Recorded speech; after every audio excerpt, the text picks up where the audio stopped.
विद्यार्थी मित्रांनो, तुम्हाला पण माहिती आहे की 2 दिवसा अगोदर आपला पॉलिटेक्निकचा रिझल्ट लागलेला आहे. जर तुमचा एखादा विषय बॅक असो, 2 विषय बॅक असतील, 3 विषय बॅक असतील किंवा ऑल सब्जेक्ट बॅक असतील तर टेन्शन घ्यायचं नाही.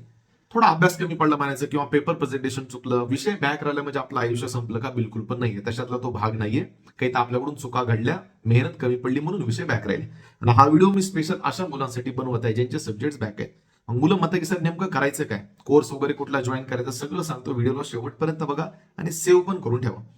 तर तुमचे जर कमी विषय बॅक असतील तर सध्या जे रेग्युलर सब्जेक्ट आहे त्याच्यावरचं लक्ष दुर्लक्ष नका होऊ देऊ. जे रेग्युलर सब्जेक्ट आहेत त्याचं प्रिपरेशन करत राहा, पण दिवसातला ऍटलीस्ट 2 तास किंवा 3 तास जो वेळ आहे तो बॅकलॉगच्या सब्जेक्टसाठी काढायचा प्रयत्न करा. का तुम्ही ज्या चुका पहिलं केल्या होत्या त्या जर चुका आता पण कराल ना तर ते जे बॅक राहिलेले सब्जेक्ट आहे तुमचे निघणार नाहीत. मग तुम्हाला की सर आपल्याकडे बॅकलॉगचे विषय घेतले जातात का? 100% घेतले जातात.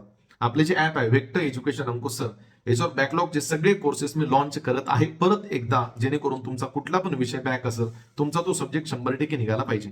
त्याच्यामध्ये तुम्हाला प्रत्येक चॅप्टरचे लेक्चर्स मिळतात, डिजिटल नोट्स मिळतात, तुम्हाला आयएमपी क्वेश्चनची लिस्ट दिली जाते, टेस्ट सिरीजचे क्वेश्चन पेपर पण त्याच्यात अपलोड केले जातात, टॉपर मुलांच्या ज्या स्कॅन केलेल्या पीडीएफ आहेत त्या पण अपलोड केल्या जातात आणि याची फीस ही सगळ्यात कमी असते.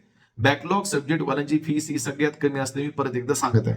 सो तुम्हाला कुठला पण बॅकलॉगचा कोर्स घ्यायचा आहे सो त्याचं प्रिपरेशन आतापासूनच स्टार्ट करा. जेवढ्या पोरांनी आतापर्यंत बॅकलॉगचे क्लास लावलेत अनुभवानुसार सांगत आहे, सगळ्यात पोराचे पेपर निघालेत. 11-11, 12-12 पोरांनी पेपर काढलेत. ही माझी लिस्ट आहे. अशी एक लिस्ट नाही, अशा भरपूर लिस्ट आहे ज्याच्यावर त्यांचा रँक, ज्याच्यावर त्यांचे मार्क्स, ज्याच्यावर त्यांची पर्सेंटेज ऑफ ग्रोथ मेन्शन केलेली आहे. सो इकडे तिकडे बघत बसायचं नाही, बोंबलत फिरायचं नाही.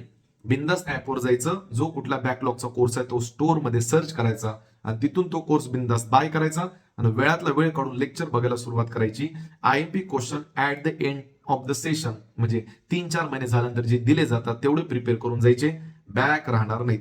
समजलं? आणि हा व्हिडिओ तुमच्या मित्र मैत्रिणींना नक्की शेअर करा जेणेकरून त्यांचा पण थोडाफार फायदा झाला पाहिजे. धन्यवाद.